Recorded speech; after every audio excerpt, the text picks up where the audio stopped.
ఏది అయినా ట్రై చెయ్యి ఆచి చికెన్ మసాలా. ఆచి చికెన్ మసాలా.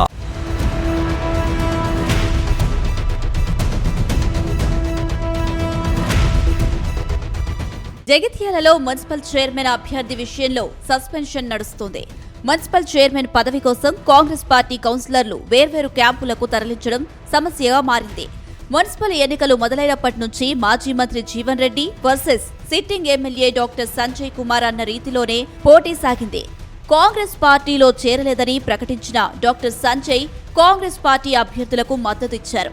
అయితే మొదటి నుండి పార్టీ జెండా మోసిన వాళ్లను కాదని బీఆర్ఎస్ వారికి టికెట్లు ఎలా కేటాయించారని జీవన్ రెడ్డి ప్రశ్నిస్తూ వచ్చారు. నామినేషన్ల పర్వం ముగిసిన తర్వాత జీవన్ రెడ్డి ఇండిపెండెంట్లకు తన అనుచరులకు మద్దతుగా నిలిచారు. ఫలితాలు వెలువడిన తర్వాత ఇక్కడ బిగ్ ట్విస్ట్ చోటు చేసుకుందనే చెప్పాలి. కాంగ్రెస్ పార్టీ గుర్తుపై గెలిచిన వారిలో 14 మంది స్వతంత్రులు, 3 సంజయ్ వర్గానికి చెందిన వారు కాగా పార్టీ గుర్తుపై గెలిచిన వారిలో 9 మంది స్వతంత్రులు, 9 మంది జీవన్ రెడ్డి అనుచరులు కావడం విశేషం. దీంతో సంజయ్ తన అండదండలతో గెలిచిన 17 మంది కౌన్సిలర్లను ఫలితాలు వెలువడిన కొద్దిసేపట్లోనే క్యాంపునకు తరలించారు. ఆ తర్వాత జీవన్ రెడ్డి కూడా తన వర్గానికి చెందిన 18 మంది కౌన్సిలర్లను శిబిరానికి తరలించారు. దీంతో జగిత్యాల మున్సిపల్ రాజకీయాలు రంజుగా మారిపోయాయి.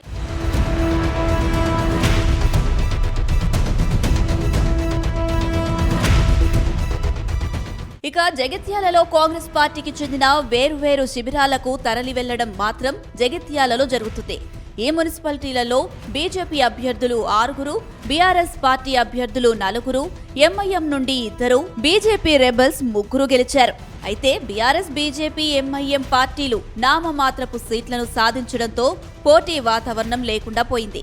కానీ మాజీ మంత్రి జీవన్ రెడ్డి, ఎమ్మెల్యే డాక్టర్ సంజయ్ కుమార్ వర్గాలే కాంగ్రెస్ స్వతంత్రులతో క్యాంపులు నిర్వహిస్తుండడం హాట్ టాపిక్ గా మారింది. అయితే 50 వార్డులు ఉన్న జగిత్యాల మున్సిపాలిటీలో మ్యాజిక్ ఫిగర్ చేరుకోవాలంటే 26 మంది కౌన్సిలర్లు అవసరం ఉంటుంది. కానీ సంజయ్ వర్గానికి చెందిన వారు 17 మంది, జీవన్ రెడ్డి వర్గానికి చెందిన వారు 18 మంది గెలిచారు. దీంతో ఈ ఇద్దరు నాయకులు తమ వారికే చైర్మన్ కుర్చీలో కూర్చోబెట్టాలన్న పంతంలో పావులు కదుపుతున్నారు. అయితే జీవన్ రెడ్డి మాత్రం తాను పార్టీ లైన్ దాటేది లేదని, మొదటి నుండి పార్టీ జెండా మోసిన వారినే చైర్మన్, వైస్ చైర్మన్లుగా ఎన్నుకోవాలని కాంగ్రెస్ పార్టీ అధిష్టానం ముందు షరతులు విధించారు. మీడియా సమావేశంలో కూడా ఇదే అంశాన్ని ప్రకటించిన జీవన్ రెడ్డి అధిష్టానాన్ని ఇరకాటంలో పెట్టారన్న అభిప్రాయాలు వ్యక్తమవుతున్నాయి.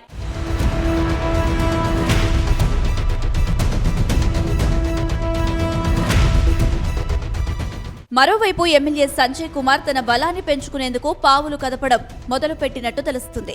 ఇప్పటికే బీజేపీ రెబల్స్ అభ్యర్థులతో మంతనాలు జరిపిన ఆయన తనకు మద్దతు ఇచ్చేందుకు ఒప్పించినట్లుగా తెలుస్తుంది.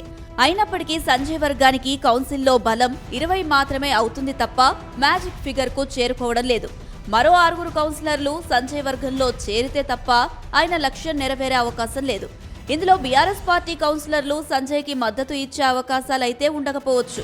బీఆర్ఎస్ పార్టీకి చెందిన 4 కూడా తనకు అనుకూలంగా మలుచుకొని పార్టీ ఫిరాయింపుల చట్టం అమలు కాకుండా జాగ్రత్త పడినప్పటికీ ఈ సంఖ్య 24కు చేరుతుంది. ఎంఐఎం మద్దతు ప్రకటిస్తే తప్ప ఆయన అనుచరులు చైర్మన్, వైస్ చైర్మన్ స్థానాలను దక్కించుకునే అవకాశమైతే లేదు.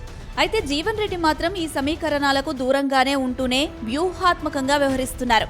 పార్టీ జెండా మోసిన వారికి అవకాశం ఇస్తే తాను మద్దతు ఇచ్చేందుకు సుముఖంగా ఉన్నానని ప్రకటించారు. దీంతో అధిష్టానం వీరిద్దరిని ఎలా సముదాయిస్తుంది, జగిత్యాల పీఠాన్ని ఎలా కైవసం చేసుకుంటుంది అన్నదే పజిల్ గా మారింది.